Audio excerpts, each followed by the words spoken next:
ஒரு காலத்துல நம்ம கன்னியாகுமரியில ஒரு தீவிரமான சிவபக்தி நிறைஞ்ச ஒரு பெண் வாழ்ந்து வந்தாங்க.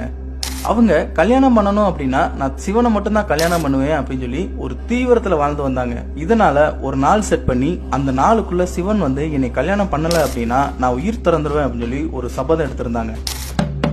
இதை தெரிஞ்சுக்கிட்ட சிவன் இந்த பெண் உயிரை விட்டுறக்கூடாதுன்னு நினைச்சு அந்த பெண் இருக்கிற இடத்தை நோக்கி சிவன் நடக்க ஆரம்பிச்சிட்டாங்க. சிவன் போற வழியில பல இடையூறுகள் நடந்ததுனால சரியான நேரத்துல அந்த பெண்ணை போய் சேர முடியல. சிவன் நம்மளை பார்க்க வரல அப்படின்னு சொல்லி அந்த பெண்ணும் உயிரை விட்டுட்டாங்க. இதனால பயங்கரமா கோபம் அடைஞ்ச சிவன் அவங்களோட கோபத்தையும் அவங்களோட சோகத்தையும் தணிக்கிறதுக்காக வந்து உட்கார்ந்த மலை தான் இந்த வெள்ளையங்கிரி மலை. சிவன் இங்க வந்து மன அமைதியில உட்காரலனாலும் வர்ற பக்தர்களுக்கு மன நிம்மதியையும் மன அமைதியையும் கொடுக்குறாங்க.